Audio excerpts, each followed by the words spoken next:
Hello everyone, welcome to our YouTube channel GK house.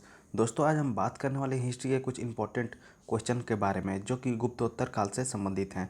YouTube में गुप्त काल से संबंधित बहुत सारे वीडियो मिल जाते हैं, लेकिन गुप्तोत्तर काल से संबंधित कोई भी वीडियो हम लोग को देखने को नहीं मिलता है। चलिए, गुप्तोत्तर काल से जितने भी प्रश्न बनते हैं उस सभी प्रश्नों को आज हम इस विस्तार से डिस्कस करने वाले हैं। चलिए, बिना देरी के वीडियो को शुरू करते हैं। सबसे पहला प्रश्न हम लोग को सामने है, संगम काल में रोमन व्यापार का केंद्र बताइए। तो ऑप्शन नंबर बी, पुम्पुहर।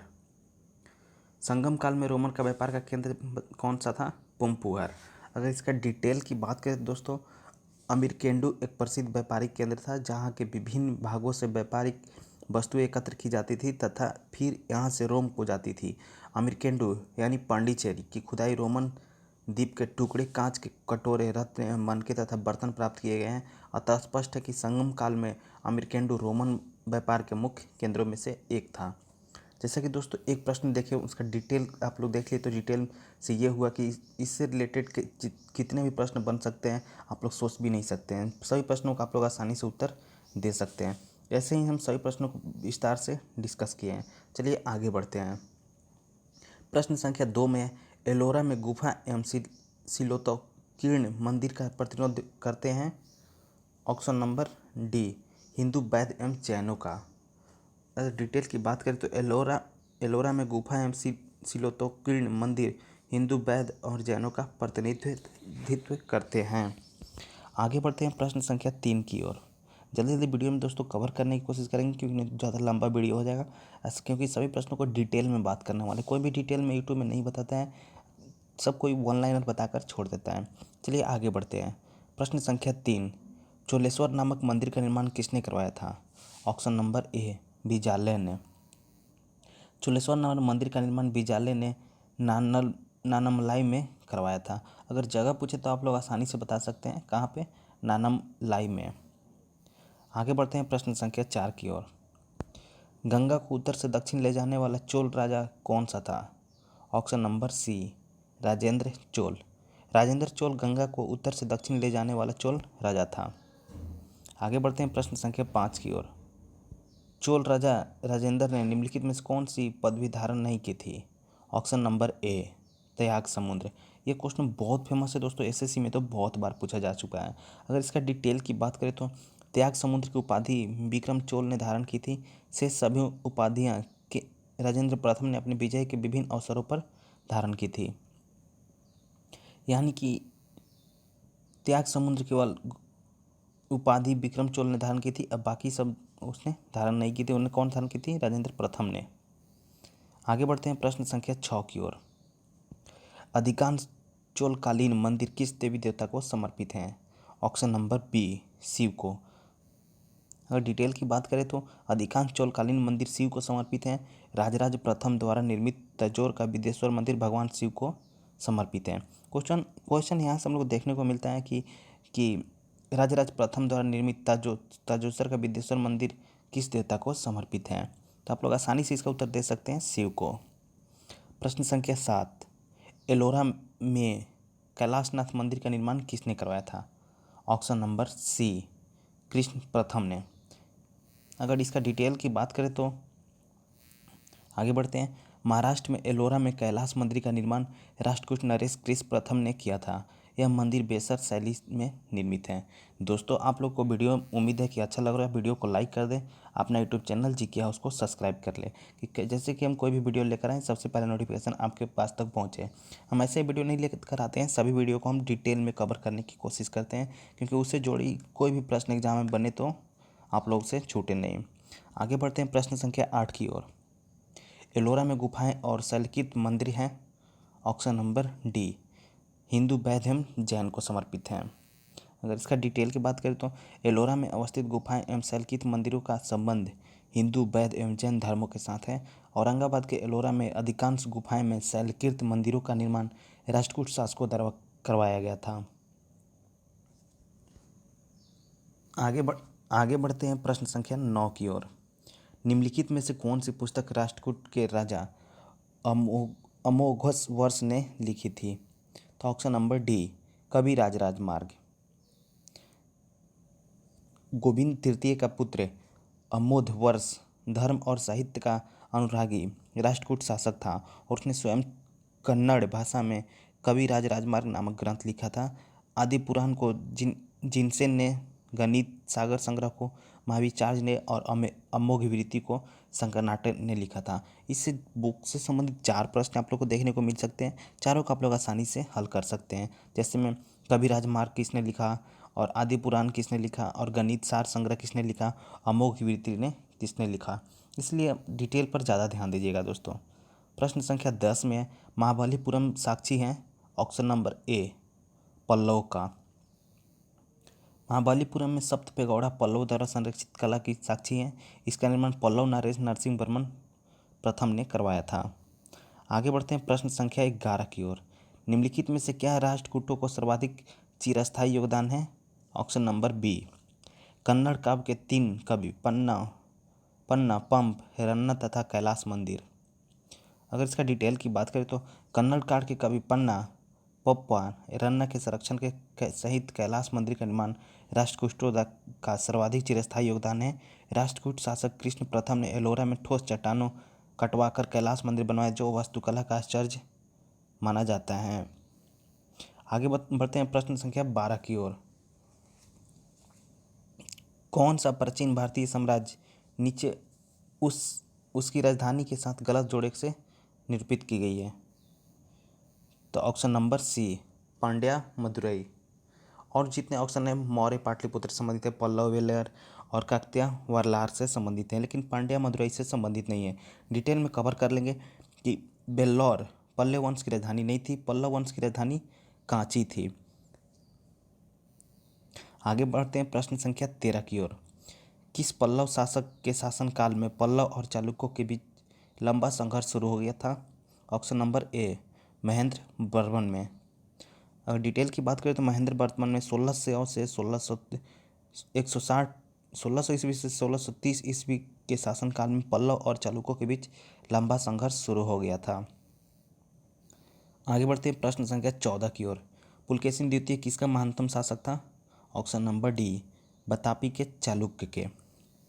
पुलकेशिन द्वितीय का चालुक्य वंश यानी कि बतापी से संबंध था। इस वंश का सबसे प्रतापी राजा था। इस वंश की स्थापना जयसिंह ने की थी। जहाँ से पूछा जा सकता है पुलकेशिन वंश किस वंश से संबंधित था, चालुक्य वंश का। चालुक्य वंश की स्थापना किसने की थी, जयसिंह ने की थी। इसके डिटेल पर वो बार बार बोल रहे हैं, ज़्यादा ध्यान रखिए दोस्तों, क्योंकि डिटेल से बहुत सारे प्रश्न कवर हो जाएंगे। आगे बढ़ते हैं प्रश्न संख्या 15 की ओर। निम्न में से कौन सा शिलालेख चालुक्य सम्राट पुलकेशिन द्वितीय ने संबंधित है। ऑप्शन नंबर सी एहोल शिलालेख चालुक्य सम्राट पुलकेशिन द्वितीय से संबंधित है। यह लेख एक प्रासित के रूप में है तथा इसकी भाषा संस्कृत है। इसकी लिपि दक्षिण ब्राह्मी है। इस लेखन की रचना रविकृति ने की थी।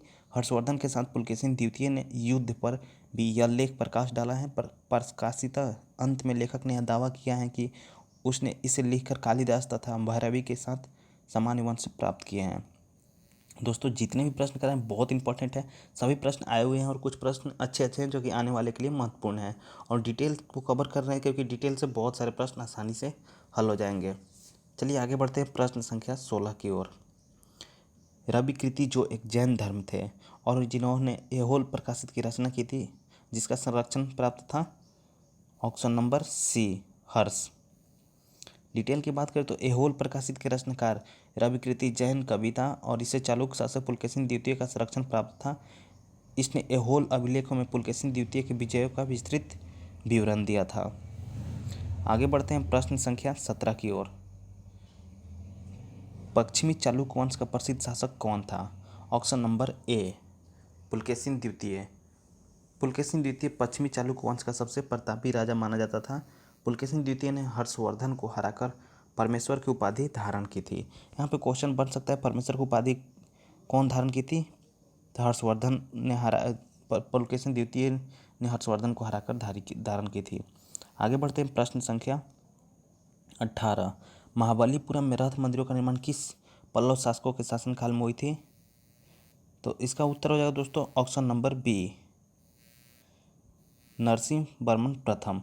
महाबलीपुरम में रथों मंदिरों का निर्माण किस पल्लव शासक के शासनकाल में हुआ था, नरसिंह वर्मन प्रथम।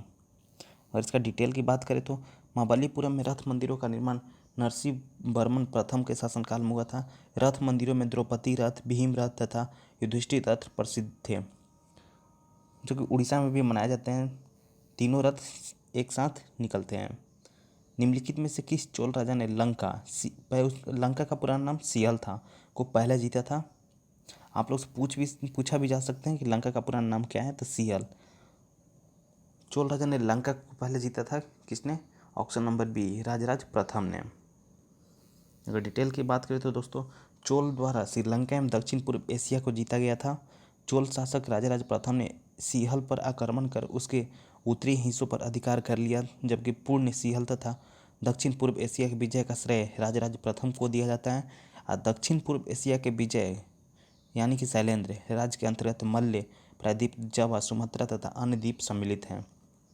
मालदीव की विजय का श्रेय राजराज प्रथम को प्राप्त जाता है। लास्ट वाला लाइन याद रखिए, क्योंकि लास्ट वाले से क्वेश्चन बार बार बनता है। प्रश्न संख्या 20, किस चोल शासक ने श्रीलंका के उत्तरी भाग को जीतकर अपने साम्राज्य का एक प्रांत बनाया था? श्रीलंका यानी कि ऑप्शन नंबर सी, राजराज प्रथम ने। राजराज प्रथम ने श्रीलंका के उत्तरी भाग को जीतकर अपने साम्राज्य का एक प्रांत बनाया था। प्रश्न संख्या 21, उत्तर मेरूर शिलालेखों से किससे प्रकाशन से संबंधित जानकारी मिलती है? ऑप्शन नंबर बी, चोल से। अगर डिटेल की बात करें तो इसके उत्तर मेरूर तमिलनाडु के कांचीपुरम मंदिर में स्थित है। यहाँ से प्राप्त शिलालेखों चोलों के ग्रामीण प्रशासन के बारे में जानकारी देता है। यह शिलालेख लगभग 920 ईस्वी के आसपास के समय का है। आगे बढ़ते हैं। प्रश्न संख्या 22, किस चोल शासक ने नई राजधानी गंगईकोड़ा चोलपुरम का निर्माण करवाया था? ऑप्शन नंबर ए, राजेंद्र ने।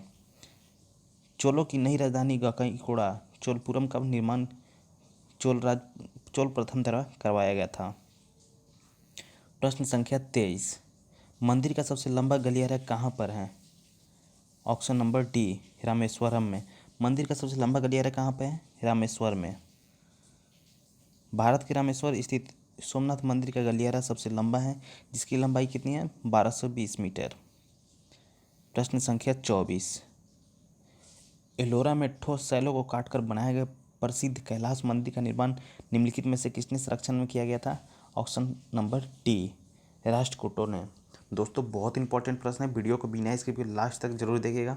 वीडियो लंबा है लेकिन बहुत हेल्पफुल है आप लोग, क्योंकि डिटेल में क्वेश्चन करना थोड़ा सा लंबा तो हो सकता है, और डिटेल में क्वेश्चन करने से ये फ़ायदा होगा कि आप लोग कोई प्रश्न आसानी से हल कर सकेंगे। अगर इसका डिटेल की बात करें तो एलोरा के कैलाश मंदिर का निर्माण राष्ट्रकूट वंश के राजा कृष्ण प्रथम ने करवाया था। एलोरा महाराष्ट्र और औरंगाबाद जिले में बेलूर नामक स्थान पर स्थित है, जहाँ 34 शैलकृत गुफाएं बनाई गई हैं। एलोरा में 10 चैत्यगृह हैं जो शिल्प देवता विश्वकर्मा को समर्पित हैं। आगे बढ़ते हैं। प्रश्न संख्या 25 में, प्रसिद्ध दिलवाड़ा मंदिर स्थित है कहाँ पे? ऑप्शन नंबर ए, राजस्थान में। दिलवाड़ा का प्रसिद्ध मंदिर माउंट आबू, सिरोही, राजस्थान, जो कि राजस्थान में स्थित है। चालुक्य शासक भीमदेव प्रथम 1022 से 1064 ईस्वी के समान विमल शाह ने इसे बनवाया था। आगे बात करते हैं। प्रश्न संख्या 26, चोल राजाओं का शासन था? ऑप्शन नंबर ए, तमिलनाडु पर। तमिलनाडु पर चोल राजाओं का शासक था। चोल साम्राज्य के चारकोशीय के समय चोल साम्राज्य ने दक्षिण राज्यों का अधिकांश भाग सम्मिलित था, परंतु चोल राज्य की समापन एवं पतन के समय यह तमिलनाडु राज्य के अंदर ही था। आगे बढ़ते हैं। प्रश्न संख्या 27, प्राचीन चोल साम्राज्य की राजधानी कहाँ पर थी? Option number A, Udaipur. ये प्रश्न बनता है दोस्तों, एसएससी में आया हुआ है। अगर इसका डिटेल की बात करें तो प्राचीन चोल के समकालीन साम्राज्य की राजधानी उदयपुर थी। संगमकालीन इस वंश ने शक्तिशाली शासक कारिकल द्वारा राजधानी को कावेरीपट्टनम में स्थापित किया गया था। 9वीं शताब्दी में बिजाले और तंजौर को चोल राज्य की राजधानी बनाया गया था। आगे बात करते हैं। प्रश्न संख्या 28, द्वितीय पांड्यन साम्राज्य के भूमि का माप का उल्लेख किसने किया गया है? ऑप्शन नंबर ए, द्वितीय पांड्यन साम्राज्य की भूमि का मापन का उल्लेख किसने किया गया है? थवल्लईपुरम तांबे की प्लेट में। द्वितीय पांड्य वंश की भूमि का उल्लेख थवल्लईपुरम तांबे की प्लेट में किया गया है। प्रश्न संख्या 29, दोस्तों उम्मीद रखिए गुप्तोत्तर काल से कोई भी प्रश्न नहीं छूटेगा, वीडियो को लास्ट तक करके ही जाइएगा। प्रश्न संख्या 29 में पुस्तक कथा सारित सागर किसने लिखी है? ऑप्शन नंबर डी सोमदेव ने कथा सारित पुस्तक लिखी है। प्रश्न संख्या 30 में विक्रमादेव चरित के लेखक कौन है? विक्रमांकदेव चरित के लेखक कौन है? ऑप्शन नंबर ए बिल्हन ने। विक्रमादेव चरित के लेखक कौन है? बिल्हन थे। कुछ इंपॉर्टेंट फैक्ट्स हैं यानी कि वन लाइनर है, इसको भी ध्यान में रखिएगा क्योंकि इससे प्रश्न बन सकते हैं। जो कि क्वेश्चन कराएं उसी में से ही पिक किए हैं, लेकिन एक दो अलग होगा, उसका ध्यान रखिएगा। पुहार नगर की नींव चोल शासक कारिकल ने रखी थी। अगला है विरूपाक्ष मंदिर का निर्माण चालुक्य राजवंश द्वारा किया गया था। अगला है चोल राजाओं ने शैल धर्म के संरक्षण प्रदान किया था। प्रश्न दोस्तों ऐसे बन सकता है कि चोल राजाओं ने किस धर्म को संरक्षण प्रदान किया था? तो शैव धर्म का। ये छोटे छोटे एग्जामों में देखने को मिल सकता है। MTS हुआ, ग्रुप डी हुआ, इसमें बहुत सारे इससे प्रश्न बन सकते हैं, इसलिए इसको ध्यान रखिएगा। चोल शासक राजराज प्रथम ने अरब सागर में भारतीय नौसेना की सर्वोच्च स्थापित की थी। अगला है 1999 इसमें संगीत रचयिता स्वामी तिरुनाल त्रावणकोर के शासन थे। आगे हैं पल्लव ने कांचीपुरम नामक नगर को शासन संचालित किया था जो उनकी राजधानी थी। दोस्तों हम तो बोलेंगे इसको स्क्रीनशॉट ले लीजिएगा और एक दो बार रीड कर लीजिएगा क्योंकि बहुत इंपॉर्टेंट है। चालुक्य राजा पुलकेशिन द्वितीय ने नरसिंह प्रथम को पराजित किया था। क्वेश्चन बन सकता है चालुक्य राजा पुलकेशिन द्वितीय ने किसे पराजित किया था? नरसिंहदेव प्रथम को। चोलों द्वारा श्रीलंका एवं दक्षिण पूर्व एशिया को जीता गया था। आगे है श्रीलंका पर विजय प्राप्त करने वाले चोल वंश का सबसे प्रतापी राजा राजेंद्र चोल था। प्रसिद्ध कवि बिल्हन पश्चिम चालुक्य शाखा के शासन के विक्रमादित्य पृष्ठ का राज दरबारी थे। भारत में पल्लव के 11वीं रथ मिलने का स्थान महाबलीपुरम में है। अगला है 1999 इसमें राजेंद्र चोल के तंजौर में बृहदेश्वर मंदिर का निर्माण करवाया गया था। बस दोस्तों यहीं पे अब लास्ट है, सेकंड लास्ट है। कांची में प्रसिद्ध कैलाश नाथ मंदिर का निर्माण किसने करवाया था? नरसिंह वर्मन द्वितीय ने करवाया था। राष्ट्रकूट साम्राज्य का प्रतिवक दंतिदुर्ग था। कैलाश मंदिर का निर्माण राष्ट्रकूट तरह कराया गया था। दोस्तों हम बोलेंगे कि इसको स्क्रीनशॉट ले लीजिएगा और आसानी से पढ़ने में आसानी होगी। कैलाश का प्रसिद्ध शिलालिपित मंदिरों का निर्माण नामक एलोरा नामक स्थान पर है। चालुक्य वंश का सर्वाधिक प्रसिद्ध शासक पुलकेशिन द्वितीय था। राष्ट्रकूट शासकों को राज्यकाल में एलोरा की गृह चित्रकला विकसित हुई थी। दोस्तों उम्मीद है कि आप लोग को आने वाली सभी परीक्षाओं के लिए बेहतर परिणाम में मदद मिलेगा क्योंकि गुप्त काल से बहुत सारे प्रश्न मिलते हैं लेकिन गुप्तोत्तर काल से कोई प्रश्न देखने को नहीं मिलता है। इसलिए हम वीडियो कहीं पर वाइंड अप करते हैं। इससे बाहर कोई प्रश्न नहीं आएगा, इसको एक बार या दो बार रिपीट करके देख लीजिएगा। थैंक यू दोस्तों।